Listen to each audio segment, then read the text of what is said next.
Buenas noches para todos. Nos colocamos en la presencia del Señor. Espero que se encuentren muy bien. Vamos a seguir pues con este tema pues del Nuevo Testamento, ya pues habiendo dejado un poco atrás la parte pues crucial de la resurrección, de haber analizado un poco pues lo que fue este hecho tan trascendental en nuestra vida y en nuestra fe. Pues vamos a dar paso a seguir analizando otras narraciones pues que nos trae los evangelios, en este caso pues aquellos relatos de la infancia y del nacimiento pues de Jesús. Nos colocamos en la presencia del Señor y le pedimos al Espíritu Santo que nos ilumine, le pedimos al Espíritu Santo que nos abra el entendimiento para poder discernir qué es lo que el Señor quiere de nosotros, para poder discernir esa palabra de Dios que Él nos transmite, para que nosotros seamos también personas capaces de recibirla y de hacer la vida en cada uno de nosotros.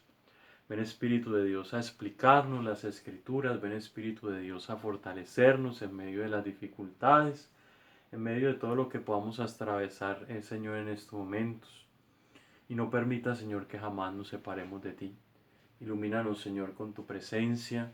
Explícanos tú, Señor, las Escrituras, para que en nuestra vida, a través de tu palabra, podamos obtener luz en el camino, en medio de las tinieblas. Te lo pedimos, tú que vives y reinas por los siglos de los siglos. Amén. Mamita María, tú que eres nuestro modelo, que eres nuestra maestra, en escuchar la voz de Dios y ponerla en práctica y ponerla por obra, enséñanos, oh Madre, también a que nosotros podamos ser receptivos de la palabra de Dios, para que Dios también se encarne en cada uno de nosotros. Ruega por nosotros, Santa Madre de Dios, para que seamos dignos de alcanzar las promesas y gracias de Dios nuestro Señor Jesucristo. Amén. Que todo lo que hagamos y digamos sea sellado con la sangre preciosa del Señor, en el nombre del Padre, del Hijo y del Espíritu Santo. Amén. En aquella época, el emperador Augusto publicó un decreto ordenando que se hiciera un censo del mundo entero. Este primer censo se realizó cuando Quirino era gobernador de Siria. Entonces todos fueron a inscribirse, cada uno a su ciudad de origen. José, que era de la familia y del linaje de David, fue de Nazaret, en Galilea, a la ciudad de David llamada Belén, en Judea, a inscribirse junto con María, su esposa, que estaba embarazada. Y ocurrió que mientras estaban allí, a ella le llegó el tiempo del parto, y dio a luz a su hijo primogénito. Lo envolvió en pañales y lo acostó en un pesebre, porque no había lugar para ellos en la habitación. Había en esa región unos pastores que pasaban la noche en el campo cuidando sus rebaños y vigilando por turnos. Se les apareció un ángel del Señor y la gloria del Señor los envolvió en su luz. Ellos se llenaron de temor, pero el ángel les dijo: No teman, porque les anuncio una buena noticia que será una gran alegría para todo el pueblo. Hoy, en la ciudad de David, les ha nacido un Salvador que es el Mesías, el Señor. Y esta será la señal para que ustedes encontrarlo: a un niño recién nacido envuelto en pañales y acostado en un pesebre. De pronto se unió al ángel una multitud del ejército celestial que alababa a Dios exclamando: Gloria a Dios en las alturas y en la tierra paz a los hombres amados por él. Cuando los ángeles regresaron al cielo, los pastores se decían unos a otros: Vayamos a Belén a ver qué es lo que ha sucedido y que el Señor nos ha dado a conocer. Fueron deprisa y encontraron a María, a José y al niño recién nacido acostado en el pesebre. Cuando vieron esto, les contaron lo que habían dicho sobre el niño, y todos los que lo oyeron, lo que decían los pastores, quedaron asombrados. María, por su parte, conservaba todas estas cosas y las meditaba en su corazón. Los pastores regresaron glorificando y alabando a Dios por todo lo que habían visto y oído, tal como se les había dicho. Palabra del Señor, gloria a ti, Señor Jesús. Bien, entonces vamos a ver pues en esta ocasión todo lo referente a los relatos de la infancia de Jesús, ¿sí? Como lo podemos ver aquí.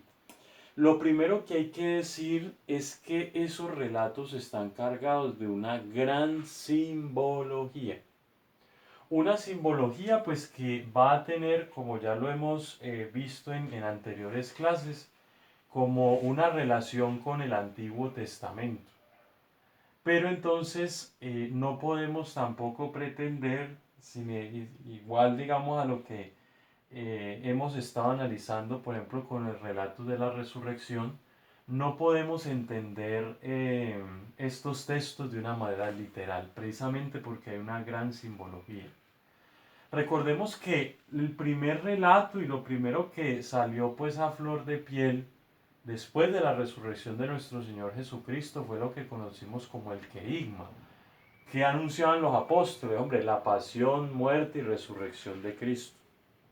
Eso ya nos hemos ubicado alrededor de unos 30, 40 años después de todos los acontecimientos, después de la resurrección. Y decíamos de que ese pasar el tiempo, pues va a afectar un poco esos relatos. Es decir, a veces uno tendría a pensar de que cuando nos relatan, pues, por ejemplo, el relato de la Anunciación, ¿sí? Creer que Lucas, que es quien nos da ese relato, estaba ahí al lado de María describiendo todo, ¿no? El ángel llegó a los 6 meses y le dijo a María, alégrate María. No, no, no, han pasado mucho tiempo. Estas son unas reconstrucciones que van a hacer los evangelistas. ¿Referente a qué? Ojo que aquí lo que se quiere es resaltar la divinidad de Jesús. Por eso se van a usar ciertos elementos y ciertos símbolos que nos van a hablar de eso. Y también de la misión de nuestro Señor Jesucristo. Entonces aquí vamos a ir comprendiendo cosas, pero miren, ojo, ojo. De pronto las personas tienden a decir, uy, no, pero es que yo creía tal cosa, es que yo siempre pensé que eso realmente era así. No, no, no. Nos vamos a adentrar más en lo profundo del texto bíblico. Y lejos de que eso ponga a tambalear nuestra fe, por el contrario la va a fortalecer. La va a fortalecer. Entonces, por eso necesitamos de que el Espíritu Santo nos guíe para poder hacer un adecuado análisis de estos textos. Para que nosotros tengamos firmeza en la fe que nosotros creemos y poder también dar unas discusiones y hablarle al mundo con razón, con argumentos de la fe en la cual nosotros creemos. Entonces eso hay que tenerlo pues muy en cuenta y muy presente, ¿no? Miren que, o sea, la cuestión de la infancia de Jesús no fue algo tan trascendental en un principio. Lo más trascendental, ¿ustedes qué piensan que es? Lo más trascendental es la resurrección, como lo dirá San Pablo, ¿no? Si Cristo no hubiera resucitado, vana sería nuestra fe. Y, por ejemplo, nosotros vamos a ver de que, por ejemplo, Lucas y Mateo son los dos evangelistas que se ocupan de las cuestiones de la infancia y el nacimiento del Señor. Ustedes pueden verificar de que, por ejemplo, Marcos, que lo vimos hace unas clases pasadas, que fue el primer evangelio que se escribió, Marcos no habla nada de la infancia o del nacimiento de Jesús. Porque para Marcos eso no era importante. ¿Ven? Solo evangelios que van a ser escritos un tiempo, unos años después, como Lucas y Mateo, van a hablar de eso. Mire, inclusive Juan tampoco nos va a hablar propiamente de estos relatos, ¿sí? Entonces, digamos que es algo que de golpe, si uno podría decirlo en una jerarquía de cuestiones importantes, pues, por ejemplo, no se va a comparar estos relatos a la cuestión de la resurrección, que sí aparece en todos los evangelios, es muy importante. Pero, más sin embargo, esos relatos nos dan también unos aportes y nos dan luces de la imagen, de la figura de nuestro Señor Jesucristo. Entonces, en primer lugar, encontramos que Lucas y Mateo nos hablan de unas genealogías. Cuando leen eso en la Santa Misa, la mayoría de gente le mete un aburrido porque son un poco de nombres raros, ¿sí? Un poco de nombres, pues, que una más largas que otras, ¿sí?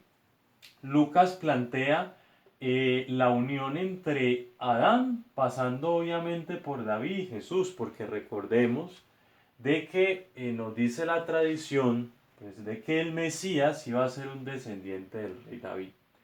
Y Mateo no va tan allá, o sea, es que Lucas se fue hasta el principio. Y Mateo solo coge a Abraham, el que sabemos nosotros, el padre de la fe, David y Jesús, ¿sí? ¿Por qué la diferencia entre esto? Entonces nos dicen los estudiosos de que, claro, Mateo, lo vamos a ver más adelante, Mateo va a presentar a Jesús como el nuevo Moisés y como aquel en el que se cumplen pues las promesas dadas al pueblo de Israel, cuyo padre es Abraham. Resulta de que Lucas es más universal. Lucas es más universal, por eso Jesús no va a estar unido hasta Abraham, sino que va a ir hasta Adán. ¿Quién es Adán? El primer hombre, el que simboliza a toda la humanidad. ¿Recuerdan que lo vimos cuando vimos por allá Biblia 3? Entonces, Adán es toda la humanidad, porque Jesús viene para la redención de toda la humanidad, no de un pueblo, como tal vez lo presenta Mateo, de un pueblo escogido, no, no. En Lucas la salvación es universal. O lo vamos a ver más adelante, cuando veamos cada uno de los evangelistas. El relato de la Anunciación. Quiero resaltar esta frase: el poder del Altísimo te cubrirá con su sombra, Lucas 1:35. Entonces es la acción directa de Dios en ese embarazo, sin la participación de, por ejemplo, en este caso José, que va a ser el esposo de María, ¿sí? Esto pues es uno de los grandes misterios de nuestra fe, donde el Espíritu Santo, Dios, se apodera de María y ahí es donde Jesús va a tomar carne. No hablamos nosotros de una concepción como la que conocemos de manera natural, de que el óvulo se unió al espermatozoide, no hablamos de eso. Fue una participación directa de Dios en María Santísima. Porque Jesús va a ser eso, el Hijo del Altísimo. José va a representar una figura de padre adoptivo. Ante la sociedad pues va a requerir pues la figura de ese padre, pero es Dios quien ejerce su obra fecundadora en María, ¿sí? En María.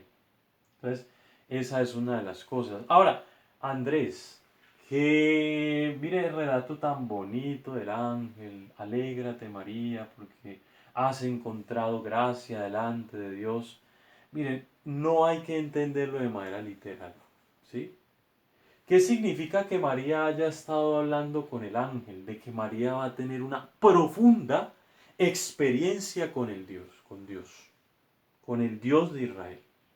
María va a tener una profunda experiencia con Dios. ¿Que se va a manifestar en qué? En que el mismo Dios va a tomar de su carne, va a gestarse en ella para después nacer. Que eso ocurrió en una noche, como usualmente pues lo presentan, que eso pasó en un tiempo largo, muy probablemente. Porque acuérdense que estos procesos con Dios no son de la noche a la mañana, sino que son procesos que requieren de mucha oración, de mucha entrega en la presencia de Dios, de mucho tiempo invertido.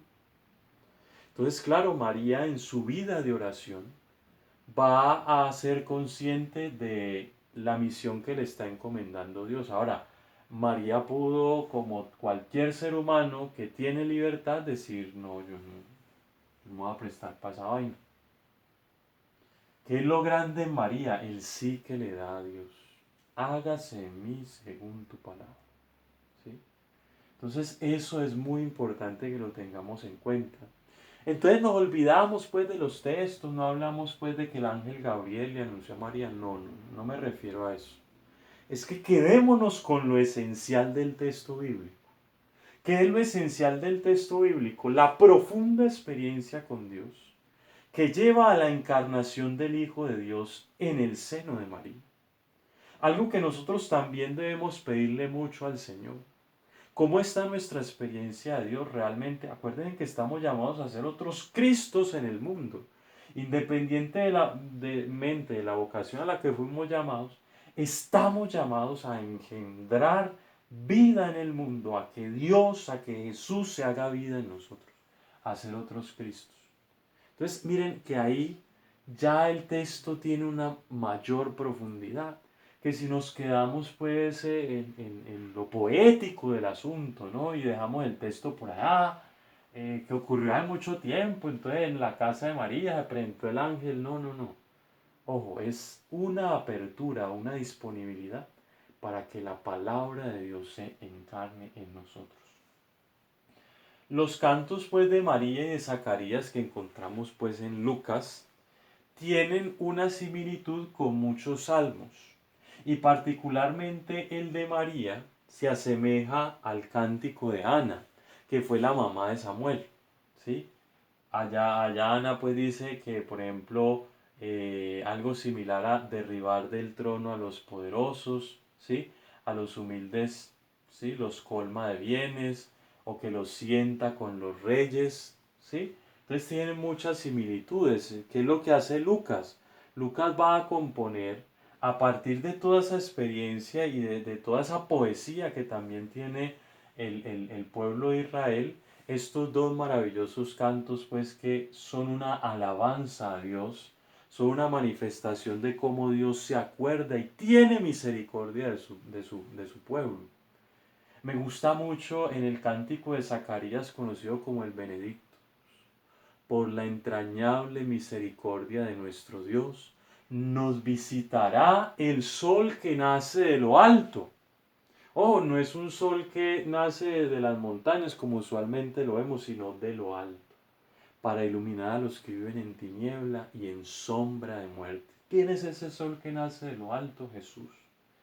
Y ha venido a iluminarnos, a iluminar nuestra vida, cada uno de nosotros. Vemos y acabamos de leer un poco el relato del nacimiento de Jesús de Lucas, ¿sí?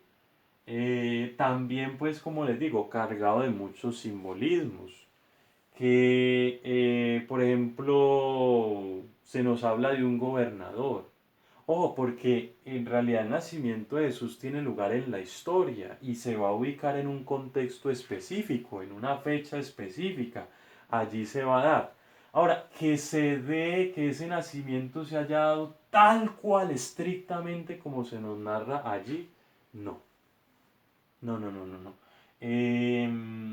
Otros relatos pues que pretenden como que, miren, hay personas que dicen que, por ejemplo, a María no le dolió el parto, sino como que Jesús, no sé, como que en el vientre desapareció y pum, apareció allá en la cunita de pajitas. Hay personajes pues ahí místicos pues que dicen que eso fue así. Y en realidad eso es muy cuestionable, queridos hermanos. ¿Por qué? Nos dice el texto de los Hebreos de que Jesús se hizo semejante a nosotros en todo. En todo, en todo. Entienden lo que es todo, ¿cierto? Menos en el pecado. Es decir, que su concepción también fue natural. Obvio que le tuvo que doler a la pobre María. Y ya veíamos de que también Jesús le daba dolores de cabeza a María, ¿no? Es cuando se perdió en el templo, ¿sí? También uno de los relatos de la infancia de Jesús, ¿sí?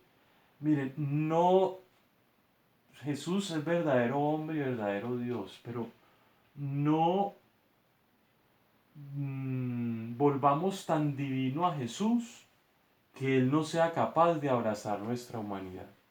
Quizá ese es uno de los problemas que tenemos. Volvemos a Jesús como en un estandarte por allá arriba y nos olvidamos de que Jesús también es verdadero hombre, de que Jesús también compartió nuestra naturaleza, porque ojo, el compartir esa naturaleza fue clave para que pudiera redimirnos, si no, no, si no, no. Entonces tengamos en cuenta eso. El relato del nacimiento que acabamos de leer es muy bonito porque se nos dice, y no hubo sitio para ellos, para ellos. ¿A quién se le anuncia ese mensaje? A unos pastores, gente pues despreciada de la sociedad porque eran vistos muy mal los pastores en ese tiempo. Desde allí vamos viendo cuál va a ser un poco la misión de Jesús, ¿sí? O sea, Jesús va a atraer a todos, va a hablar con todos, pero particularmente va a ser una opción por los más pobres. Va a ser una opción por los más pobres. Eso tengámoslo muy en cuenta y eso se ve reflejado en esta simbología de que diferente pues a que Jesús naciera en un palacio real porque era rey, el Hijo de Dios, se supone que en nuestra mente debíamos de concebirlo así, ¿sí? Con todos los lujos, ¿no? Prefirió hacerlo en la cuestión más humilde. ¿Pero eso por qué? Porque seguramente gran parte de la humanidad no estaba preparada para recibirlo. Por eso es que hay que revisar muy bien ese texto bíblico y no había lugar para ellos. Lucas dice, o sea, ¿por qué no decirle y no había lugar? No había lugar para ellos. Eso tiene un contenido teológico muy especial. Si nosotros le estamos dando el lugar a Dios para que Él nazca en nosotros. Pues claro, Jesús va a ser el Hijo de Dios. Por eso los ángeles le anuncian, nos ha nacido el Salvador. La visita de los magos que la encontramos nosotros en Mateo también es muy simbólica, no podemos entender esto de manera literal, ¿sí? Eh, ¿Qué va a simbolizar este relato? El oro, que va a representar la realeza de Cristo, la mirra, utilizada pues en la sepultura, también va a simbolizar la humanidad de Cristo, Cristo hombre, y el incienso que se utilizaba en el santuario es propiamente de su naturaleza divina, ¿sí? Eso es lo que quiere mostrar el relato de la visita de los Reyes Magos, para que lo tengamos en cuenta. Que nos quedamos en discusiones, a ver, que fueron tres, no, que probablemente por ahí alguien dijo que fueron más de tres, que fueron cinco, que los Reyes Magos, vean, ni eran reyes ni eran magos. Según la tradición, pues se dice que eran unos sabios, unas personas pues que pues tenían gran sabiduría, que revisaban pues las estrellas, la astronomía y por eso pues los guía una estrella. Algunos dicen que fue un fenómeno astronómico que ocurrió en ese momento, pero en realidad muchos se inclinan en que la estrella es un símbolo teológico, ¿sí? De Cristo que ilumina el mundo.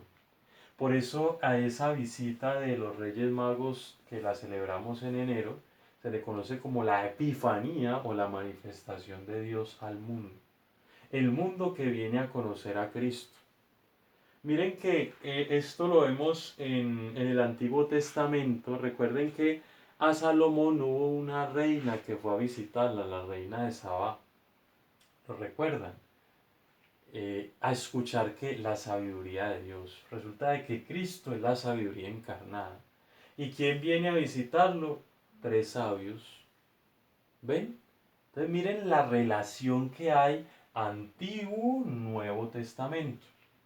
Este relato de la matanza de los inocentes también es un relato simbólico. No se me vayan a asustar. Uy, no pasó eso como... La verdad es que no hay un dato histórico que corrobore de que haya pasado. O sea, así como lo presenta la Sagrada Escritura, de que haya sido realmente así, no. No, en realidad no se tiene, porque pues imagínese un rey que mandó matar un poco de niños, eso tenía que estar pues en algún anal de la historia de, diferente de los evangelios, pero eso no se encuentra. ¿Qué es lo que va a simbolizar la matanza de los inocentes que está también en Mateo?